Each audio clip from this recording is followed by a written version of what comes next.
So let's try working with Schedule P and see if we can get some information out of this. So here's the questions, and these will be on the final. They might be really easy if it's open book, but at least make sure you know how to work through a Schedule P. What I'll do is we'll walk through two different problems, and then I will give you a problem. I'll put it out there on Blackboard, a problem from the last exam, and let you work that. And then at the beginning of the next class, we'll work that one and finish it up. So today we'll work through the examples. Think about what this is telling us, and then you'll have a practice problem you can do. So these are out there. These are you'll see some Schedule B problems out on Blackboard, and this is number 3 and number 4 of those. The first two are only pricing problems. The next ones have the Schedule P at the end. So I'm doing those two problems. So I give you a Schedule P, Part 2 and Part 3. We'll look when we get into the accounting. I'll show you that Part 2 and Part 3 that they actually break it up by product type, so you can get a Part 2, a Part 3 for auto insurance, for homeowners insurance, for general liability. So they do it in quite a bit of detail. But here we're just looking at the total company. So the summary is the entire company. Remember, Part 2 is the incurred. It's the total amount they expect to pay out. And then Part 3 is the cumulative paid. So let's look at the questions. So the yellow is the answer. So I do have the answers in there, but I'll show you how you find them on the table. So the 1-year and 2-year loss development ratios that would have been reported for the calendar year 2008. All right, so we're looking calendar year 2008.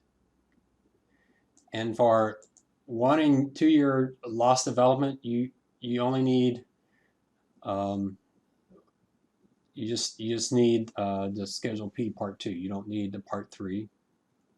And we're asking what would have been the 1-year and 2-year for December 2008 for the 2004 accident years. So what I recommend you do, this is something in the exam you might want to actually print out a couple versions of it. I'll make sure to give you plenty of time so you can do that. Print out a couple versions and then have a highlighter, or even do it on the computer like I'm doing here. Have a highlighter so you can see what we're focused on. So here, as of 2008, our reserves were 6350611. The 1-year development is you just take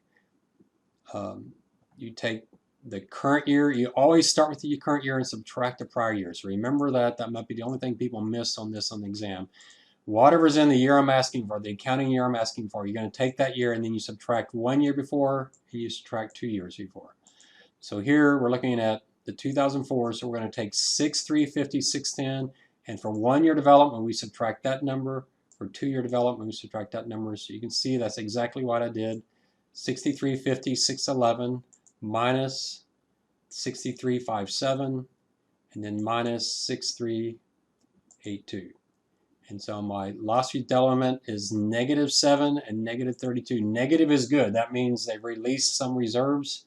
I think in Warren Buffett, you might remember in Warren Buffett's Berkshire Hathaway annual report, he talked about loss development or reserve strengthening. Well, this is actually reserve unstrengthening. What are the opposite of that? So he made it sound like firms' 1-year and 2-year loss development is always a positive number. They're always adding to the reserves. But you can see for Allstate, they're actually reducing their reserves every year. And I actually think that's one place I disagree with them, at least for the personal lines. My experience has been firms like USAA, State Farm, they tend to release reserves. And part of that is because the loss reservers, they tend to have a cushion of anywhere from 3 to 5%. But over time, as you get more information, since the cushions only applies to the reserve, it doesn't pay, the paid is the pay, you know exactly what that is. And so your cushion only applies to the reserve. So if that's the case, then you expect that cushion to get smaller and smaller and smaller. And so you would expect the reserves to get smaller over time just because you're eating up some of that cushion that you built. A fairly easy question here. All right, let me unhighlight all of this. And let's try the next question. The reserve you would set up for 2005 business. This is 2005 accident business. So if it's 2005 accident business, for accident, you go across. The accident year is across. For 2005 accident business and 2007 balance sheet. So here's the 2007. So we expected the payout $6,174,000. Here's 2007 and the paid. Here we do need this. Unfortunately, see if I can get. I'm going to shrink this down so I can maybe get another year in here. All right, so 2005. So here's 2007. So for the reserve question, you need 2 and 3. So here we can see for 2000, as of 2007 year, our 2005 business, we expected to pay out $6,174,000, and as of 2007, we had paid out so far $5,537,000. So your reserve is the 6,174 minus the 5,537. 5,537. Sorry, it's so hard to get around this thing. So that means your reserve for 2005 accident business, your reserve for that year in 2007 would be $636,931. All right, I'm going to shrink that down just in case we need it. Next one. Now this is one students get a little tricky on. So the key here is, before you get in here, we're talking about losses. So higher losses mean more expenses. So higher losses mean less net income. So we're talking about that we understate or overstate net income. Realize what we're looking at here are actual losses, not revenue or income. So let me get rid of the highlighting. So let's look here. We only need part 2. So you need part 2 for question 1. You need, when you do the reserve, you need part 2 and part 3. When you do this overstatement, understatement, you only need part 2. So using the most recent information available, so we're talking about 2009 data.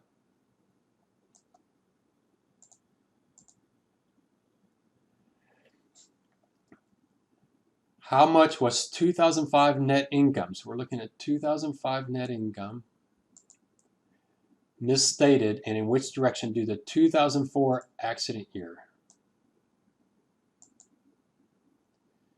All right, so this is a little bit of a tricky question. I'm not overly picky on this because we could have a little bit of debate.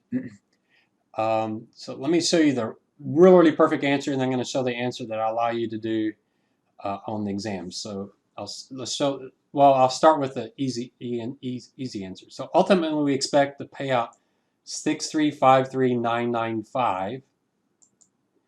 But in 2005, we thought it was $6,464,386. So the difference in those is $110,391. So our 2005 business, our annual statement, 2005 financial statement for 2004 business, we thought we were going to pay out $6,464, but a few years later we got a better number of $6,353. The difference in those two is $110,391. And so since our losses were $110,391 higher than we ultimately expect, then our net income was overstated by $10,391. Now there's actually a better answer,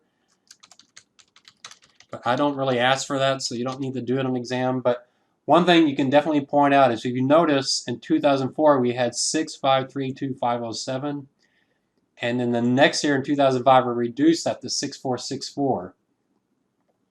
So it's true we should have had 110 less in this year for reserves, but we did increase 2005's income by doing the correction from 2004 to 2005. So you could argue there's about $70 million there. So we added $70 million to 2005 income because we overstated 2004, but then we were still 110. So I would accept either one, but I would recommend you do this easy one. Just take whatever's in that year minus that one. So, and you know, either answer is legitimate, because you could say as of 2005, if we had known that it was 6,353, we would have increased our income by 110. it is true that 2004, I'm really having you look just at 2005, but I'll accept either answer. But as of 2005, if we'd known this, we would have increased our income by 110. An additional 110 over to 70 million, we increased it by correcting what we did in 2004. So I hope that's not too confusing, but that might, I don't know if it's a better answer, it's just a more detailed answer, but this is the answer I'd recommend you go with. Either is correct, depends on exactly how you state it. You could interpret, my wording is not so great that you can interpret it. You could probably interpret it both ways, but that's how you do these problems. So let's try another one. So this is the next one.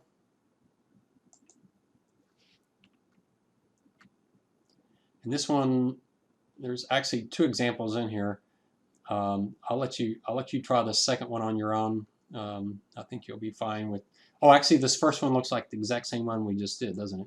I don't know why I have so many value. 636. Yeah. So the first example here is the exact same as the example in the other one. I need to edit what I'm putting out there on Blackboard to be sure. All right. So let's try the second example. So you have a little bit more practice here. Let's see if I can bring this up here so we can see it. And so the first question is the 1-year and 2-year loss development ratios that would have been reported for the calendar year 2007. So you highlight the calendar year.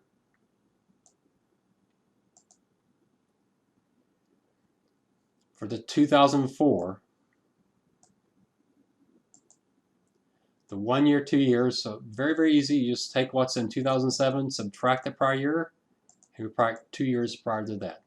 So 6866, 798 minus 6911, 785, and minus 6917, 430. Both of them were releasing reserves, actually lower reserves. The next question, so we'll get rid of all of this.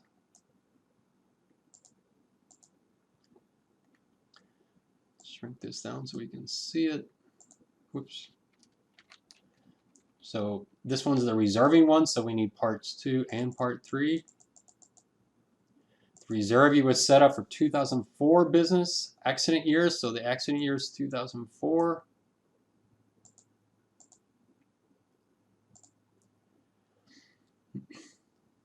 As of 2008. So we highlight 2008, we can go all the way down with 2008 here. 2004. Pretty simple question. We expected to pay out 6861964. 6861964. As of the time of 2008, we had paid out 6671265. 6671265. So our reserve would be 190,699. And then the last one.